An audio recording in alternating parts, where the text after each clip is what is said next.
সংস্কার ও নির্বাচন একসঙ্গেই চলতে পারে, মির্জা ফখরুল। জিয়াউর রহমানের জন্মবার্ষিক পালিত। সরকারের নির্ধারিত সময়সীমা অনুযায়ী নির্বাচন প্রস্তুতি নিচ্ছে কমিশন, বললেন সিএসি। সীমান্তে পরিস্থিতি থমথমে, রক্ত ঝরবে কিন্তু ভারতীয়রা এপারে আসতে পারবে না, স্বরাষ্ট্র উপদেষ্টা। পাহাড় কাটলে শ্রমিক নয়, মালিকদেরই গ্রেফতারের নির্দেশ, উপদেষ্টা সৈয়দা রিজওয়ানা।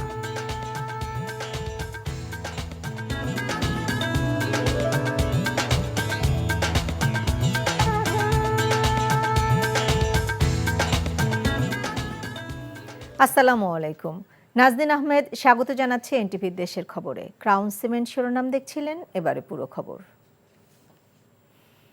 সংস্কার ও নির্বাচনের মধ্যে কোনো বিরোধ নেই জানিয়ে একই সাথে সংস্কার ও নির্বাচন আয়োজনের দাবি জানিয়েছেন বিএনপির মহাসচিব মির্জা ফখরুল ইসলাম আলমগীর।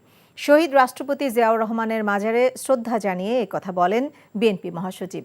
এর আগে শহীদ রাষ্ট্রপতি জিয়াউর রহমানের জন্মবার্ষিকী উপলক্ষে তার সমাধিতে শ্রদ্ধা জানান বিএনপির সিনিয়র নেতারা। নাজিবুর রহমানের রিপোর্ট। শহীদ রাষ্ট্রপতি জিয়াউর রহমানের ৮৯তম জন্মবার্ষিকী উপলক্ষে দলের নেতাকর্মীদের সাথে নিয়ে জিয়াউর রহমানের সমাধিতে শ্রদ্ধা জানান বিএনপি মহাসচিব মির্জা ফখরুল ইসলাম আলমগীর ও স্থায়ী কমিটির সদস্যরা। শ্রদ্ধা জানিয়ে জুলাই আগস্টের মধ্যে নির্বাচন আয়োজন প্রসঙ্গে সাংবাদিকদের প্রশ্নের জবাব দেন দলের মহাসচিব। সংস্কার এবং নির্বাচনের মধ্যে কোনো বিরোধ নেই। সংস্কারও চলবে, নির্বাচন হবে এবং যে সরকার আসবে, যে দল সরকারে আসবে তারা সেই সংস্কারগুলোকে এগিয়ে নিয়ে যাবে। আমরা আমাদের দলের পক্ষ থেকে আমরা পরিষ্কার করে বলতে পারি যে আমরা প্রতিটি সংস্কারকে এগিয়ে নিয়ে যাব। রাজনৈতিক দলগুলোর সাথে আলোচনার মাধ্যমে সংস্কার কমিশনের রিপোর্ট চূড়ান্ত করার দাবি করেন মির্জা ফখরুল ইসলাম আলমগীর। আমরা প্রাথমিকভাবে এখনই কোনো মন্তব্য করতে চাই না, এই জন্য যে পুরো রিপোর্ট আমাদের কাছে এসে পৌঁছেনি। 1 নম্বর। 2 নম্বর, এখানে সরকার যেটা বলেছে এবং যে পরিকল্পনা করেছে, এই রিপোর্টগুলো পাওয়ার পর রাজনৈতিক দলগুলোর সঙ্গে আলোচনা করবে, তারপরেই সিদ্ধান্ত হবে এবং ঐক্যমত ছাড়া কোনোটাই গ্রহণযোগ্য হবে না। স্বাধীনতা পরবর্তী সময়ে শহীদ রাষ্ট্রপতি জিয়াউর রহমানের হাত ধরে দেশে আমূল সংস্কার হয়েছে বলেও দাবি করেন বিএনপি মহাসচিব। Najibur Rahman, NTV news, Dhaka. সরকারের নির্ধারিত সময়সীমা অনুযায়ী ইসি নির্বাচন আয়োজনের প্রস্তুতি নিচ্ছে বলে জানিয়েছেন প্রধান নির্বাচন কমিশনার এএমএম নাসির উদ্দিন। সকালে রাজধানীর আগারগাঁও নির্বাচন কমিশন ভবনে একথা বলেন তিনি। এছাড়া দেশের জনগণ কমিশনের কাছে একটি অবাধ, সুষ্ঠু ও নিরপেক্ষ নির্বাচন আশা করে, আর সেই প্রত্যাশা পূরণে কমিশন কাজ করছে বলেও জানান তিনি। মইদুল ইসলামের রিপোর্ট। চলতি বছরের মাঝামাঝি সময় জাতীয় নির্বাচন সম্ভব বলে বিএনপি মহাসচিব মির্জা ফখরুল ইসলাম আলমগীরের সাম্প্রতিক বক্তব্যের প্রতিক্রিয়ায় প্রধান নির্বাচন কমিশনার সাংবাদিকদের জানান, নির্বাচন নিয়ে প্রধান উপদেষ্টার নির্দেশনা অনুযায়ী প্রস্তুতি নিচ্ছে কমিশন। একই সাথে নির্বাচন কমিশন কোনো রাজনৈতিক দলের পক্ষ নিচ্ছে না উল্লেখ করে সিইসি বলেন, সংবিধানের আলোকেই কাজ করছেন তারা। রাজনৈতিক বক্তব্য মধ্যে আমরা ঢুকতে চাই না, আমরা রাজনীতির মধ্যে ঢুকতে চাই না। আমরা আইন কানুন বিধিবিধান সিস্টেমের মধ্যে থাকবো, একদম ক্লিন স্লেট। আমরা চাই যে একদম স্ট্রেট, যাতে সবাই একটা ফ্রি ফেয়ার গেম আমরা উপহার দিতে চাই। সব players can play freely under the rules of the game. That is the environment we want to create, আর অন্য কিছু না। মাননীয় প্রধান উপদেষ্টার ঘোষিত যে টাইম ফ্রেম, ওটাকে মাথায় রেখে আমরা কাজ করছি। নির্ধারিত সময়ের মধ্যেই সারা দেশে ভোটার তালিকা হালনাগাদ কার্যক্রম শেষ হবে বলেও জানান প্রধান নির্বাচন কমিশনার। আমরা 6 মাসের জন্য প্ল্যান করেছি ভাই। এই 6 মাসের জন্য প্ল্যান করলে কিছু কম বেশি হতে পারে, বাট আমাদের টার্গেট যেটা দেয় 6 মাস, এই 6 মাসের মধ্যে ইনশাল্লাহ আমরা শেষ করার জন্য খুব সার্বিক প্রচেষ্টা আমাদের থাকবে এই 6 মাসের মধ্যে, যাতে এটা আমরা শেষ করতে পারি। 65,000 লোক কাজ করবে বিভিন্ন লেভেলে। তার মানে আমরা এটা huge programme, we have undertaken a huge programme, যাতে কুইকলি এই কাজটা আমরা within the time, specified time আমরা শেষ করতে পারি। সেই চেষ্টাটা আমরা করতেছি। এ সময় জাতিসংঘের উন্নয়ন কর্মসূচি ইউএনডিপির আবাসিক প্রতিনিধি স্টিভেন লিলার জানান, বাংলাদেশের নির্বাচন কমিশনকে কারিগরি এবং প্রযুক্তিগত নানান ধরনের সহায়তা অব্যাহত রাখবে তারা। Political parties, with the government, with civil society, a number of other actors, and then give the recommendations of what kind of election support that the UN can provide together to Bangladesh. In the meantime, this very important exercise of voter registration is starting tomorrow. So we have gotten a special permission to start supporting the Bangladesh Elections Commission before the mission is finalized. So that's why we are here today. এর আগে সহযোগিতার অংশ হিসেবে voter তালিকা হালনাগাদের জন্য নির্বাচন কমিশনকে ১৭৫টি laptop, ২০০টি scanner সহ বিভিন্ন নির্বাচনী সরঞ্জাম তুলে দেয় ইউএনডিপি। মইদুল ইসলাম, এনটিভি নিউজ, ঢাকা। বিগত স্বৈরাচার সরকারের চাপ এবং মিডিয়ার মালিকেরা নিজেদের স্বার্থে সংবাদ মাধ্যমকে ব্যবহার করেছে বলে মন্তব্য করেছেন গণমাধ্যম সংস্কার কমিশনের প্রধান কামাল আহমেদ। সে কারণে মূলধারার গণমাধ্যমের প্রতি মানুষ আস্থা হারিয়েছে বলেও মন্তব্য করেন তিনি। দুপুরে রংপুর বিভাগের সাংবাদিকদের সাথে মতবিনিময় সভায় এসব কথা বলেন কমিশন প্রধান। মতবিনিময় সভায় রংপুর বিভাগের বিভিন্ন জেলার সাংবাদিকরা অংশ নেন। এ সময় সংবাদকর্মীদের কণ্ঠ রোধ করতে বিগত সরকারের করা কালো আইন বাতিল সহ ওয়েজ বোর্ড ও ঝুঁকি ভাতা নিশ্চিত করার দাবি জানান গণমাধ্যম কর্মীরা। কিছু গণমাধ্যম টাকার বিনিময়ে সাংবাদিক আইডি বিতরণ করছে এমন অভিযোগও করেন তারা। ফেসবুক ও ইউটিউবে খবর প্রচারের নীতিমালার দাবি তোলেন সাংবাদিকরা। মূলধারার গণমাধ্যম ব্যর্থ হয়েছে রাজনৈতিক কারণে, রাজনৈতিক প্রভাব, সরকারের বিভিন্ন স্বৈরাচারী পদক্ষেপ, মামলা মোকদ্দমা আইন দিয়ে বিভিন্নভাবে নিয়ন্ত্রণ এবং নিপীড়নের চেষ্টা, ভয়ভীতি প্রদর্শন, আবার একইভাবে কর্পোরেট গ্রিড, বড় বড় মালিকদের যে কর্পোরেট স্বার্থ, সেই কর্পোরেট স্বার্থ, তাদের মুনাফা, অতি মুনাফার লোভ, সেগুলোর থেকে তারা সংবাদ মাধ্যমকে ব্যবহার করেছেন তাদের স্বার্থ রক্ষার জন্য।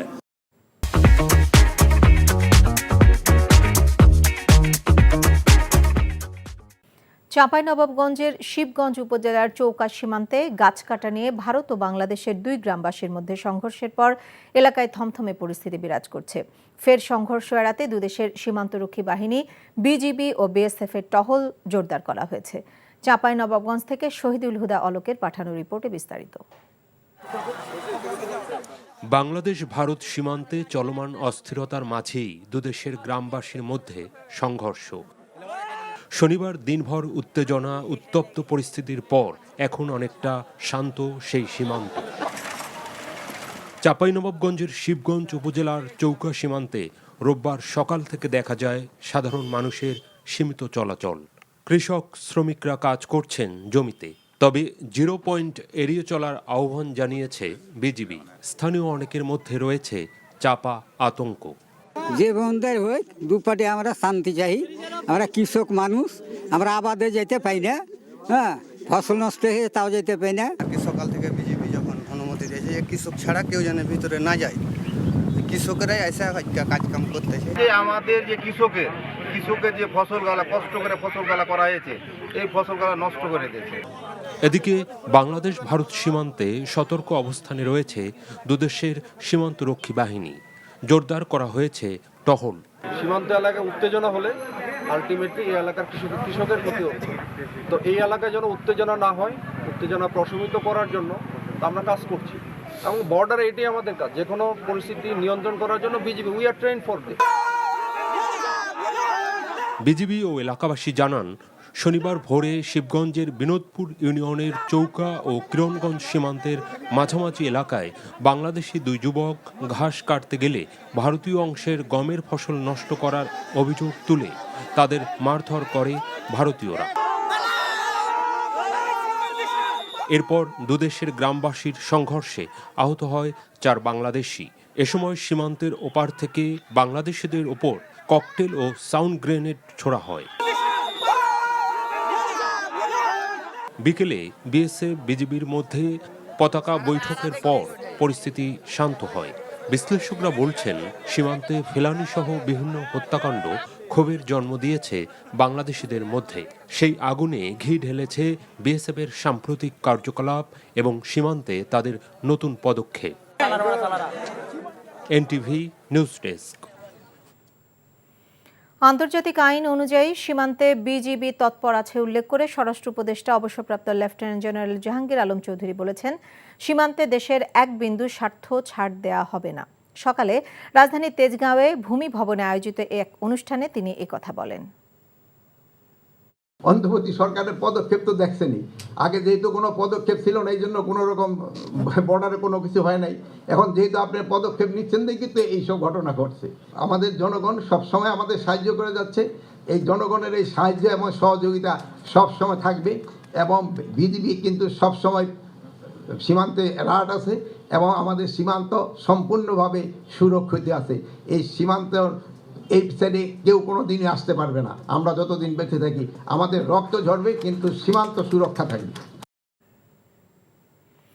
এবার থেকে পাহাড় কাটলে শ্রমিক নয়, পাহাড় মালিকদেরই গ্রেফতার করার নির্দেশ দিয়েছেন পানি সম্পদ এবং পরিবেশ, বন ও জলবায়ু পরিবর্তন মন্ত্রণালয়ের উপদেষ্টা সৈয়দ রিজওয়ানা হাসান। দুপুরে চট্টগ্রামের থিয়েটার ইনস্টিটিউটে পলিথিন বিরোধী এবং পরিবেশ সংরক্ষণ বিষয়ে স্টেক হোল্ডারদের সাথে মতবিনিময় সভায় তিনি এই নির্দেশনা দেন। উপদেষ্টা রিজওয়ানা বলেন, পাহাড় কাটা রোধে কঠোর অবস্থানে যাচ্ছে সরকার। সরকারি সংস্থা ও পাহাড় খেকোদের মধ্যে এতদিন যে টম অ্যান্ড জেরি খেলা চলেছে তা আর চলবে না বলে হুঁশিয়ারি দেন তিনি। সভায় উপদেষ্টা বলেন, কামরাঙ্গীর চরের মতো সারা দেশে গড়ে ওঠা পলিথিন উৎপাদন কারখানাগুলোও বন্ধ করে দেওয়া হবে। এছাড়াও সর্বস্তরে ওয়ান টাইম প্লাস্টিক সামগ্রী ব্যবহার বন্ধের আহ্বানও জানান তিনি।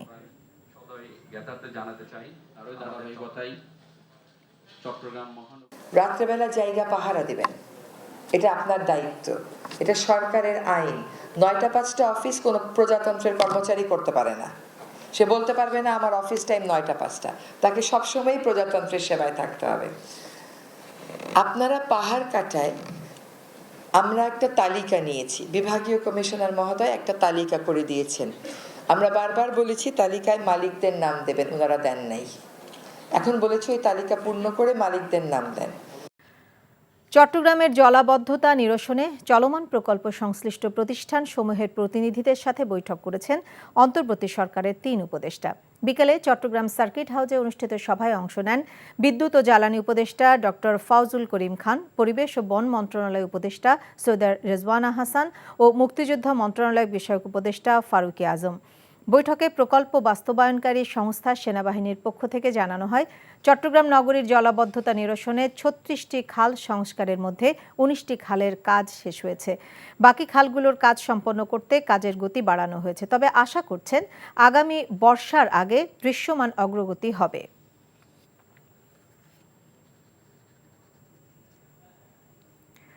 জাহাঙ্গীরনগর বিশ্ববিদ্যালয়ে 15 জুলাই রাতে শিক্ষার্থীদের উপর হামলার ঘটনায় অভিযুক্ত ছাত্রলীগের এক নেতাকে আটক করে পুলিশের হাতে তুলে দিয়েছেন শিক্ষার্থীরা। তার নাম শরীফুল ইসলাম সোহান।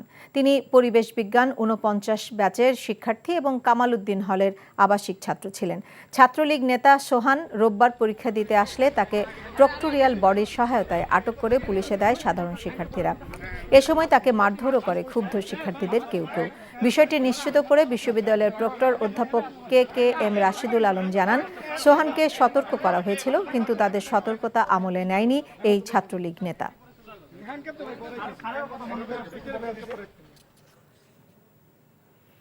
নানা আয়োজনে সারা দেশে পালিত হচ্ছে শহীদ রাষ্ট্রপতি জিয়াউর রহমানের 89তম জন্মবার্ষিক। এই উপলক্ষে চট্টগ্রামে দিনব্যাপী নানা আয়োজনের মাধ্যমে আলাদা আলাদা কর্মসূচি পালন করছে বিএনপি ও এর অঙ্গ সংগঠন। দুপুরে খুলনা প্রেস ক্লাব হলে শহীদ রাষ্ট্রপতি জিয়াউর রহমানের জন্মবার্ষিকী উপলক্ষে মহানগর ও জেলা বিএনপি আয়োজিত আলোচনা সভা অনুষ্ঠিত হয়। বরিশালে জিয়াউর রহমানের জন্মবার্ষিকী উপলক্ষে আলোচনা সভায় বক্তব্য রাখেন জাতীয় নির্বাহী কমিটির ভাইস চেয়ারম্যান আব্দুল আওয়াল মিন্টু। সিলেট কেন্দ্রীয় শহীদ মিনারে জিয়াউর রহমানের বর্ণাঢ্য জীবনের উপর স্মৃতিচারণ, আলোচনা সভা ও শিক্ষার্থীদের মাঝে শিক্ষা উপকরণ ও খাদ্য বিতরণ করা হয়। নাটোর শহরে জেলা বিএনপির কার্যালয়ে জাতীয় ও দলীয় পতাকা উত্তোলনের মধ্য দিয়ে জন্মবার্ষিক পালিত হয়েছে। আর নওগাঁয় দলীয় কার্যালয়ে দোয়া মাহফিল অনুষ্ঠিত হয়েছে। দিনটি উপলক্ষে নেত্রকোনায় জেলা যুবদলের উদ্যোগে দোয়া মাহফিল এবং কুষ্টিয়ার মিরপুরে অসহায় মানুষের মাঝে শীতবস্ত্র বিতরণ করেছে বিএনপি। জিয়াউর রহমানের জন্মবার্ষিকী উপলক্ষে বগুড়ায় শহরের কলোনি এলাকা ও সারিয়াকান্দি উপজেলায় কম্বল বিতরণ করা হয়। এছাড়া ময়মনসিংহ, মুন্সিগঞ্জ, জামালপুর, গোপালগঞ্জ, কুড়িগ্রাম, জয়পুরহাট সহ সারা দেশে পালিত হয়েছে শহীদ রাষ্ট্রপতি জিয়াউর রহমানের 89তম জন্মবার্ষিক। আদিবাসী ছাত্র জনতার এনসিটিবি ভবন ঘেরাও কর্মসূচিতে হামলা ও মিছিলে পুলিশি হামলার প্রতিবাদে রাজশাহীতে বিক্ষোভ সমাবেশ অনুষ্ঠিত হয়েছে। দুপুরে নগরীর গণকপাড়া মোড় থেকে জাতীয় আদিবাসী পরিষদ বিক্ষোভ মিছিল বের হয়। মিছিলটি নগরীর প্রধান সড়ক প্রদক্ষিণ শেষে সাহেববাজার 0 পয়েন্টে সমাবেশ করে। জাতীয় আদিবাসী পরিষদের কেন্দ্রীয় সাধারণ সম্পাদক গণেশ মার্ডির সভাপতিত্বে সমাবেশে বক্তব্য রাখেন কেন্দ্রীয় সাংগঠনিক সম্পাদক বিমল চন্দ্র রাজওয়ার, আদিবাসী নেতা আন্দ্রিয়াস বিশ্বাস সহ অনেকে।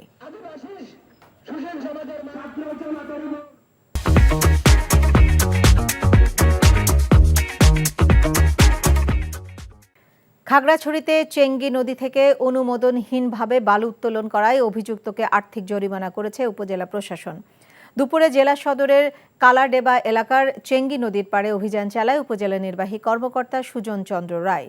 এ সময় অবৈধভাবে বালু উত্তোলনের সত্যতা পায় ইউএনও।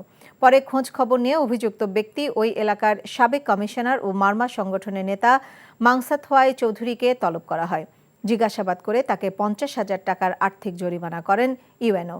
অভিযানের সময় অনুমোদনহীনভাবে উত্তোলিত বালু জব্দ করে প্রশাসন।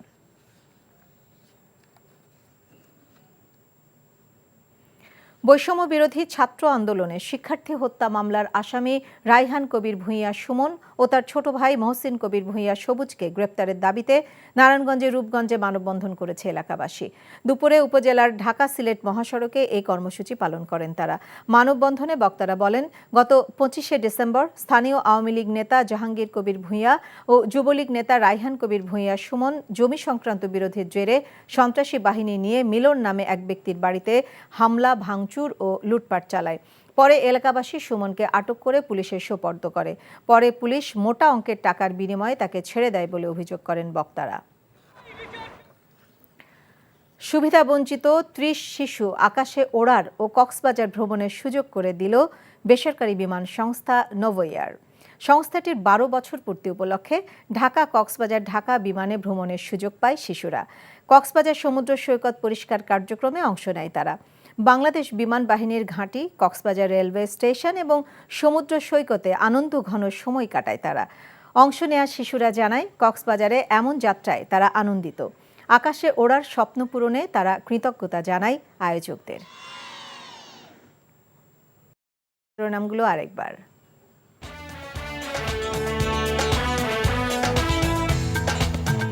সংস্কার ও নির্বাচন একসঙ্গেই চলতে পারে, মির্জা ফখরুল। জিয়াউর রহমানের জন্মবার্ষিকী পালিত।